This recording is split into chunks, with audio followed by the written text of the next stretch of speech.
Austol. Assalamualaikum warahmatullahi wabarakatuh. Waalaikumsalam warahmatullahi wabarakatuh. Welcome back to our YouTube channel Aus TV. Iya. Oke. Saya maju dikit kejauhan. Oke. Boleh. Kalau biasanya kita membahas tentang seputar perkreditan di Aus, seputar tentang gimana kredit syariah, terus gimana itu riba gitu kan. Okay. Nah, kalau untuk saat ini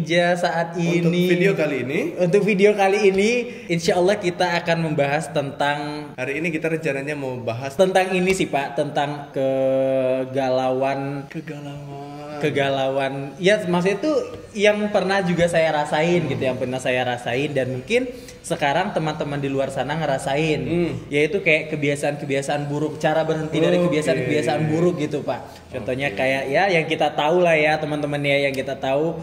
Kita bukan mau menggurui nih, tapi kita hanya berbagi tentang gimana sih Pak Zidan dulu berhenti dari kebiasaan buruk. Iya, gitu ini ya. Ya karena kita yakin banyak teman-teman yang masih ngelakuin, tapi memang pengen berhenti tapi susah, sulitnya minta ampun, dan itu kita rasain sih sebenarnya kemarin ya. Dan di sini insya Allah kita akan membagikan tipsnya agar versi kita. Iya, segera bisa berhenti ya. Ini versi kita ya. Semoga bisa dicontoh dan semoga bisa berhasil. Karena begini, apa yang kita lakukan ternyata berhasil, gitu ya. Ya siapa tahu teman-teman juga berhasil, gitu kan. Jadi hari ini kita mau ngebahas tentang bagaimana cara untuk berhenti dari kebiasaan buruk. Iya. Oke. Yang itu kebiasaan buruk yang survei membuktikan kebiasaan buruk yang masih banyak dilakukan, dan itu kita juga dulu melakukannya dan alhamdulillah ini sekarang tidak lagi, yaitu merokok Pak. Merokok. Enggak, kita browsing, coba kita lihat data dari hasil survei dengan total 69,1 juta perokok aktif di Indonesia.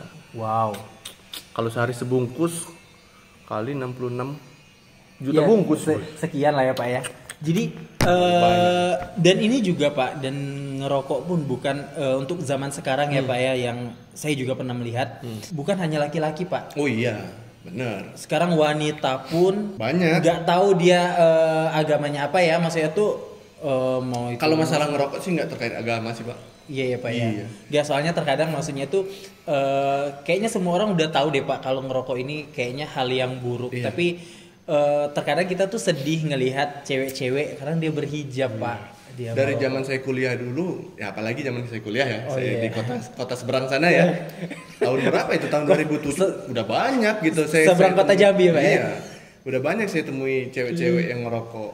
Nah, apalagi sekarang gitu kan. Apalagi di kota kita ini yang tercinta ini, yang dulunya hal itu waktu zaman saya gitu, zaman saya kuliah dulu. Zaman saya SMA, saya kuliah itu masih sangat-sangat tabu gitu melihat cewek ngerokok. Tapi ketika saya kuliah ke negeri seberang, banyak saya temui di sana gitu. Tapi wajar ya, karena saya kan kuliah dulu di salah satu kota besar di Indonesia gitu kan, yang memang notabene masyarakatnya banyak dan isinya juga heterogen dari mana-mana. Tapi ketika di Jambi, saya juga kaget gitu ketika belakangan ini udah banyak ngelihat. Dan kalau di sana juga mungkin cuek-cuek aja Pak ya. Iya. Ya maksudnya tuh nggak kayak orang-orang di daerah-daerah yang tabu ya, yang pasti itu jadi bahan perbincangan. Nah, sekarang sebelum kita bahas terlalu jauh nih, saya mau nanya dulu ke Mas Zidan. Menurut Mas Zidan, definisi dari kebiasaan buruk itu apa? Menurut saya kebiasaan buruk tuh hal yang sering kita lakuin yang itu nggak ada manfaatnya Pak. Okay. Dan bakalan bisa berujung pada merugikan diri sendiri. Nah berarti kalau misalnya ini kan versi Mas Zidan ya. Kalau misalnya teman-teman masih ada melakukan aktivitas dalam 24 jam, ada aktivitas atau ada kegiatan yang menurut teman-teman sendiri lah yang ngukur gitu kan. Ada nggak kegiatan yang teman-teman lakukan yang itu tidak bermanfaat dan itu merugikan? Berarti itu termasuk ke dalam kebiasaan buruk, gitu ya? Iya, menurut saya sih itu Pak. Iya, benar. Kalau menurut Bapak gimana tuh? Kalau menurut saya kebiasaan buruk itu adalah kebiasaan atau kegiatan yang keuntungannya dirasakan cepat, segera, tapi kerugiannya itu dirasakan nanti tapi panjang. Oh iya. Kalau saya, versi saya, gitu ya. Contoh merokok kan enak, terus kepuasannya cepat. Didapat ketika ngerokok, langsung didapat kepuasannya. Tapi kan kerugiannya penyakitnya kan nanti, dan itu jangka panjang gitu. Bisa penyakit paru-paru, bisa penyakit jantung. Penyakitnya nggak didapat ketika mereka ngerokok sekarang gitu, tapi nanti ketika mereka udah ngerokok setahun, 2 tahun, 3 tahun, bahkan berpuluh-puluh tahun, nah di ujungnya baru. Ya ini ngomong-ngomong penyakit dan bakalan mati. Nah ini banyak juga orang yang berpikiran gini Pak, nggak ngerokok juga bakalan sakit, nggak ngerokok juga bakalan mati. Itu kayaknya itu mindset itu harus dihilangin deh guys. Anda memilih untuk hidup sakit-sakitan dan itu jangka panjang, ya ujung-ujungnya tetap mati. Iya gitu. sih. Atau dengan badan yang sehat gitu, yang akhirnya ujungnya tetap mati juga gitu. Itu sih tentang pilihan, brother gitu ya. Jadi mau mati sia-sia atau mati bermanfaat gitu ya Pak ya. Berat. Quotes by Zidane. Oke, lanjut. Ini kepanjangan deh pembahasan ininya ya, pembukaannya ya. Oke, langsung aja deh Pak. Kalau menurut Bapak tipsnya dulu nih, pengalaman Bapak tipsnya gimana sih? Yang saya dengar nih guys ya, beliau ini pernah berhenti, kembali lagi, berhenti, terus stres juga gara-gara beliau ini orang yang sangat menjaga postur tubuh, gara-gara drastis naiknya, jadi itu stres. Jadi gimana Pak? Wah panjang nih kalau mau dibahas nih, kita singkatin aja. Singkatin aja. Saya dulu pernah berhenti ngerokok setahun, habis itu badan membengkak, ngerokok lagi, terus berhenti ngerokok, nge-vape. Nah, baru benar-benar berhenti. Nah, kalau apa yang membuat saya benar-benar berhenti itu sebenarnya ketika udah punya anak, Pak. Itu yang benar-benar bikin saya stop semuanya. Gitu. Jadi ini ya, kalau saya selalu menempatkan diri saya untuk menjadi sosok terbaik. Jadi pas setelah udah anak lahir atau sebelum punya anak nih? Atau sebelum berhenti itu berpikir nanti kalau seandainya saya punya anak atau gimana? Ketika menjelang punya anak. Jadi gini, saya dulu ketika berhenti ngerokok, sebenarnya kalau berhenti ngerokok udah lama, tapi pindah ke vape, nge-vape waktu itu, yang sebenarnya notabene sama-sama aja. Gitu. Jadi yang pertama itu kita harus sadari dulu bahwa kebiasaan itu memang kebiasaan buruk, gitu ya. Kalau kita sesuatu belum kita sadari sebagai kebiasaan buruk, kita nggak akan pernah bisa berhenti, Pak. Contoh, saya ngerokok dan rokok itu menurut saya sebuah kebiasaan baik. Saya nggak akan pernah bisa berhenti dari situ. Masih selalu mencari pembelaan ya. Iya, jadi untuk berhenti dari kebiasaan buruk, yang pertama prinsipnya harus kita sadari dulu bahwa itu adalah kebiasaan buruk, gitu. Untuk menyadari itu kebiasaan buruk atau tidak, ya itu tadi yang saya pakai prinsipnya, bahwa apabila sebuah kebiasaan itu memberikan keuntungan, kepuasan cepat dan efek kerugiannya panjang dan lama, itu pasti kebiasaan buruk, gitu. Iya sih. Nah, jadi kita harus sadarin dulu bahwa itu memang kebiasaan buruk. Itu yang pertama. Yang kedua, saya memposisikan untuk orang-orang terdekat atau orang-orang yang sayang sama saya, bangga nggak sih mereka ketika saya masih melakukan kebiasaan itu, gitu. Contoh, istri saya, orang tua saya atau anak saya, bangga nggak sih mereka ngelihat saya ngerokok. Nah, itu selalu saya tanamin, bangga nggak ya mereka. Nah, yang ketiga, saya selalu tanamkan ke diri saya bahwa saya harus jadi orang yang bisa dicontoh, gitu. Iya. Saya harus bisa jadi orang yang dibanggakan sama mereka, khususnya anak saya apalagi, gitu. Dan saya ngerasa bahwa orang yang ngerokok itu bukan sesuatu yang patut dicontoh, gitu, Pak. Iya sih, benar Pak. Karena gini, kalau memang ngerokok itu baik, kenapa nggak kita kasih rokok itu ke anak kita, ke istri kita, gitu kan? Sebenarnya secara sadar nggak sadar orang ngerokok itu udah sadar bahwa rokok itu buruk, gitu. Kalau memang rokok itu baik, ya kasih aja ke anak kita, gitu. Kan nggak akan mungkin kan orang ngasih rokok ke anaknya, gitu. Bapak seram nih. Iya bener loh. Enggak, saya langsung bayangin loh Pak. Iya sih benar. Nah, berarti kan memang sadar bahwa rokok itu nggak baik, gitu. Contoh nih, kita makan buah, pasti kita kasih ke anak kita, kan gitu. Iya. Karena apa? Ya kita sadar bahwa itu bagus, gitu. Nah, kita ngerokok. Kalau kita masih bertahan dengan rokok itu baik, coba kasih ke anak kita, ke istri kita, gitu. Nggak akan mau kan kita, gitu. Nah itu sih. Nah terus selanjutnya itu saya selalu gini sih, Pak. Saya selalu pengen jadi contoh yang baik untuk anak saya. Saya selalu ingin jadi contoh yang nantinya anak saya itu bangga menceritakan saya ke teman-temannya, gitu loh. Jadi kayaknya nggak akan jadi sosok yang bagus di mata anak saya ketika saya ngerokok. Iya sih, benar Pak. Jadi nanti anak saya sama teman-temannya cerita, "Bapak lu ngerokok nggak?" "Ngerokok." "Ah, nggak keren." Ya. Tapi ketika cerita, "Ayah saya nggak ngerokok," gitu. "Bapak saya nggak ngerokok." Itu suatu kebanggaan, gitu. Tapi kalau gini Pak, Bapak lo ngerokok nggak? Enggak, cupu gitu. Enggak ya? Enggak sih.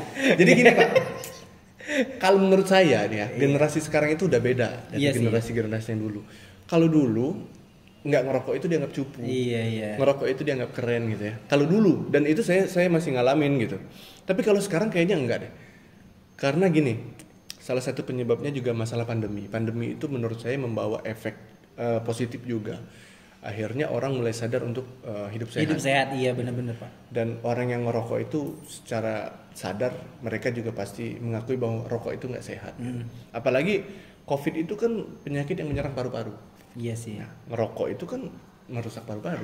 Sama Pak ya. Gitu. Jadi kayaknya kalau sekarang sih orang udah nggak beranggapan ngerokok itu keren sih. Kalau menurut saya gitu. Iya sih. Yang terakhir, yang keberapa tadi Pak? nggak tahu lah, udah saya lupa. Nah, yang terakhir ini yang menurut saya gongnya nih. gongnya, dan ini itu kuju buat saya. Kuju. Bisa. Yang nggak tahu kuju nanti ada Apa ya? transkripnya ya. Apa ya kuju? Senjata lah. Senjata ya. andalan. Senjata andalan saya untuk Kuju bahasa mana sih Pak? bahasa kita sehari-hari. Kalau dulu kita main kelereng kan pakai kuju kan. Nah ini senjata andalan saya untuk merubah semua kebiasaan buruk saya. Nggak cuma ngerokok aja. Jadi gini, saya itu selalu memvisualisasikan sebuah gambaran tentang orang yang dianggap amatir dan orang yang dianggap profesional. Kebayang nggak? Jadi ada dua sosok nih yang selalu saya munculkan gitu ya bayangannya. Ada dua sosok, yang satu amatir, yang satu profesional. Nah, di dua sosok ini saya selalu ilustrasikan orang yang amatir itu orang yang malas, orang yang mungkin rebahan terus. Ya kebiasaan-kebiasaan jelek lah di situ gitu. Beda dengan yang profesional. Orang profesional ini orang yang tepat waktu misalnya kan. Orang yang selalu mengerjakan pekerjaannya sesuai dengan yang dijadwalkan. Nah, itu yang selalu saya tanemin gitu. Nah, menurut saya orang profesional itu bukan orang yang rokok. Iya. Benar ya? Benar sih. Dan saya selalu pengen jadi orang yang dianggap profesional gitu. Nah, ini yang selalu saya tanemin. Contoh nih, saya pengen jogging, habis sholat subuh saya pengen jogging, tiba-tiba bawaan mager gitu, dingin misalnya, tarik selimut lagi. Nah terus saya biasanya kalau kayak gitu saya langsung munculin, ini kayaknya kebiasaan orang-orang cupu deh, orang-orang amatir gitu. Saya nggak mau gitu jadi orang yang amatir, saya pengen jadi orang profesional. Orang profesional dia selalu konsisten dengan kebiasaan-kebiasaan baiknya. Akhirnya saya paksain, kalau saya mau dianggap sebagai orang profesional, saya harus jogging di pagi ini.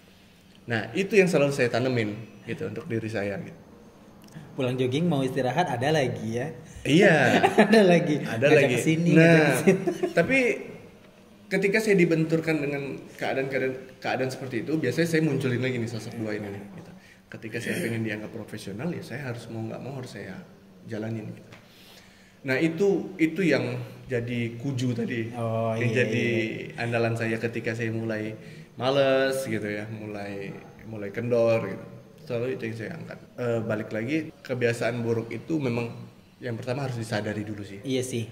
Harus disadari betul bahwa itu memang kebiasaan buruk. Mau gimana juga mau berhenti, tapi kalau nggak sadar kalau itu yang benar-benar buruk, nggak akan pernah berhenti Pak. Iya, sama kayak ini Pak, kayak pembahasan kita yang kemarin kayak maksudnya kayak seputar riba. Ya harus kita yakini dulu kalau riba itu memang benar-benar tidak baik. Betul. Jadi mau sekepepet apapun, nanti salah ngomong loh Pak. Mau seterdesak apapun ya nggak bakalan ngambil langkah itu gitu. Itu step awal gitu, harus kita sadari dulu. Walaupun kita masih masih terbiasa dengan ngerokok misalnya, tapi kita harus sadari dulu bahwa itu merokok itu adalah kebiasaan buruk, karena itu pintu kita untuk keluar. Gitu. Kalau menurut Bapak gimana? Enggak nih Pak, sebelum ke saya. Nah ini tadi kan Bapak mengatakan tentang vape Pak ya. Vape ya, vape. Namanya rokok obatnya.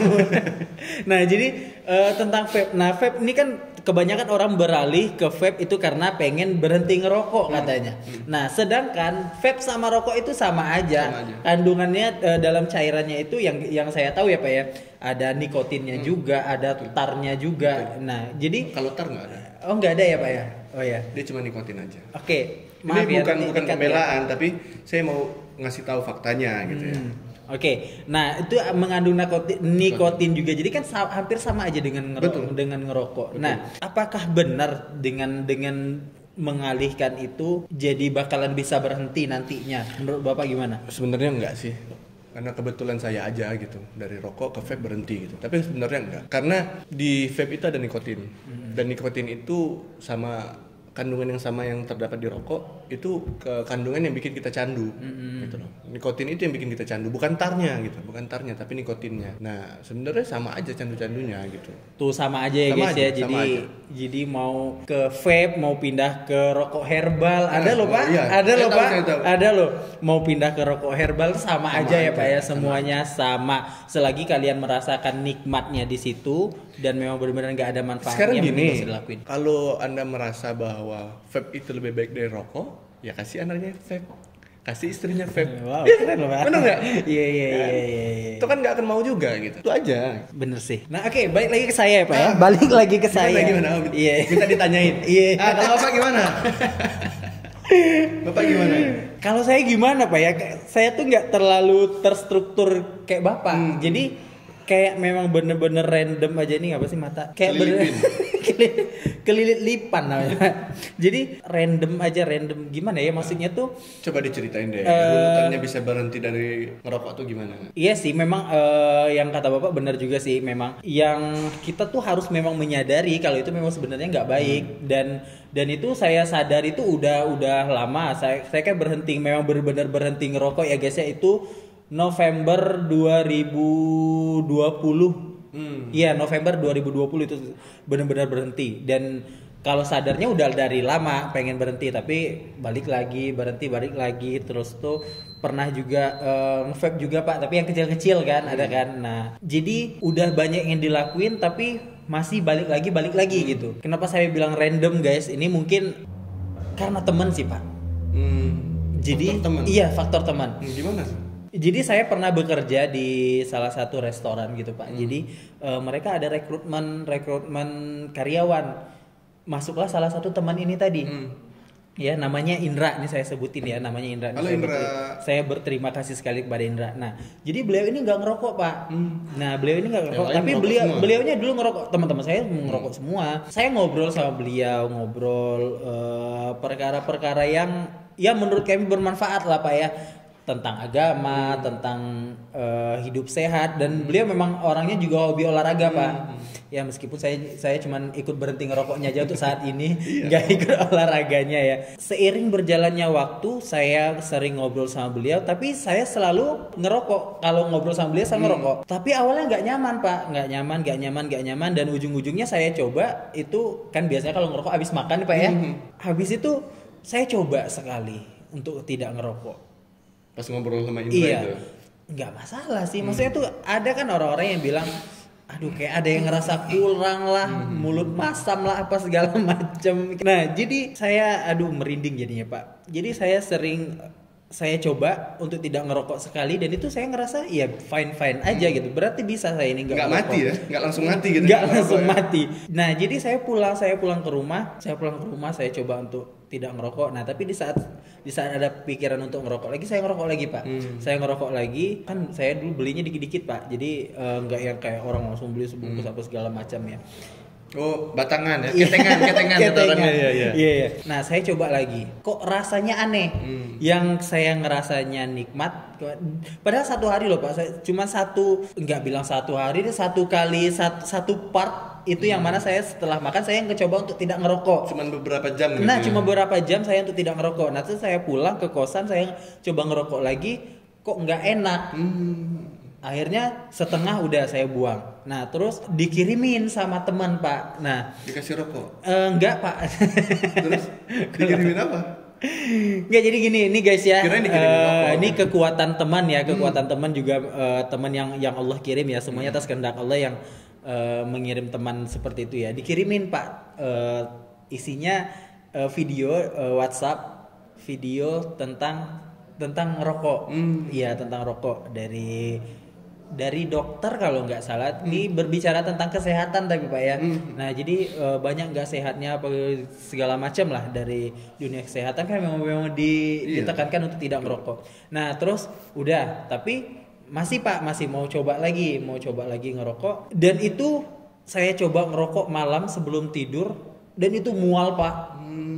Dan itu saya mual dan saya bangun pagi ternyata ada WhatsApp masuk lagi dari teman saya. Nah itu baru kajian tentang rokok Pak. Apa itu? Ustadz yang ia membicarakan tentang hal-hal yang tidak bermanfaat lah, termasuk rokok yang bakalan bisa merugikan diri. Itu tuh apa ya Pak? Kalau yang saya tanamkan di diri saya, yang saya dengar itu, merokok itu cara bunuh diri perlahan. Itu lebih menyiksa daripada kalian ya gantung diri langsung mati. Iya kan Pak? Iya, betul. Nah, jadi itu yang saya dengar karena tadi malam udah ngerokok dan itu malam itu terakhir Pak saya ngerokok. Malam itu saya ngerokok. Bismillah, dan di pagi hari itu saya benar-benar udah memutuskan untuk tidak ngerokok lagi. Nah, dalam proses untuk pemberhentian ngerokok, nah ini mungkin kalian juga ngerasain ya, itu memang benar-benar yang dalam satu tempat kerja ini Pak, kan semuanya teman-teman semua nih, banyak yang ngerokok, kecuali yang si Indra tadi, ada juga sih beberapa yang tidak ngerokok. Nah tapi dalam proses saya itu kalau nggak salah dua pekan Pak, ya 2 minggu ya, saya tidak berkumpul dengan teman-teman yang ngerokok. Jadi saya duduknya saya ngobrolnya cuma sama si Indra yang tidak ngerokok. Jadi Indra itu ditangkap polisi bukan? Oh enggak Pak. Oh, bukan ya? Enggak, itu Indra Ken. Itu Indra Ken.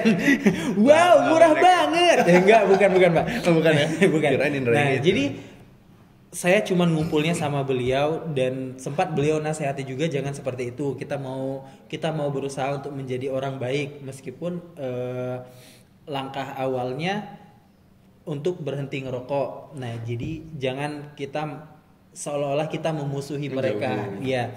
Nah, jadi perlahan tapi memang benar-benar selama 2 pekan itu Pak, saya nggak interaksi sama teman-teman yang rokok karena godaannya berat Pak.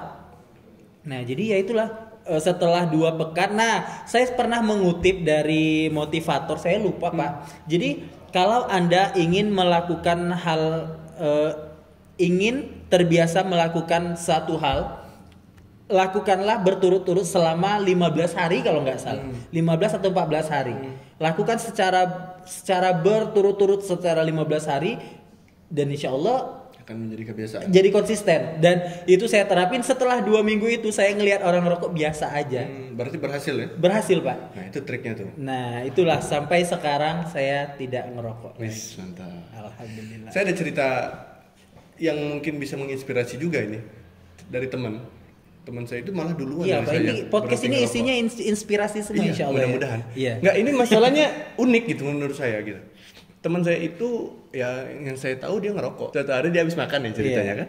Habis Selalu makan, ya habis makan ya. Iya, rokoknya habis. Iya. Gitu kan. Rokoknya habis, hari ini di luar hujan. Terus dia ngomong gini, malas lah mau keluar gitu. Padahal saya tahu dia tuh memang perokok gitu. Karena rokoknya habis dan di luar hujan, dia malas keluar. Dari situ berhenti ngerokok, Pak. Sesimpel itu. Iya, bener. Makanya saya juga kaget, bisa kayak gitu ya. Tapi kan kita nggak tahu tuh maksudnya di belakangnya ada apa gitu.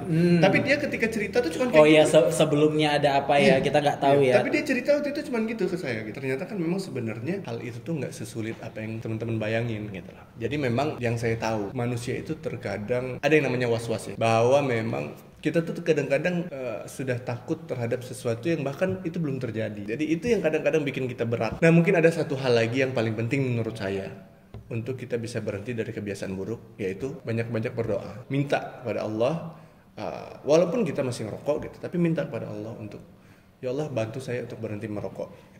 Itu hal yang wajib menurut saya, wajib, mesti dan harus. Itu yang utama dan Iya, paling utama. iya. Ya kemudian juga ya guys sih yang tadi yang seperti yang saya bilang tadi, lingkungan itu juga sangat berpengaruh Pak. Betul. Jadi mungkin apa yang saya rasain hanya saya yang bisa ngelakuin. Maksudnya contohnya saya bisa konsisten berhenti ngerokok selama 2 minggu. Saya tidak berkumpul dengan mereka, tapi setelah itu saya berkumpul dengan mereka jadi biasa aja.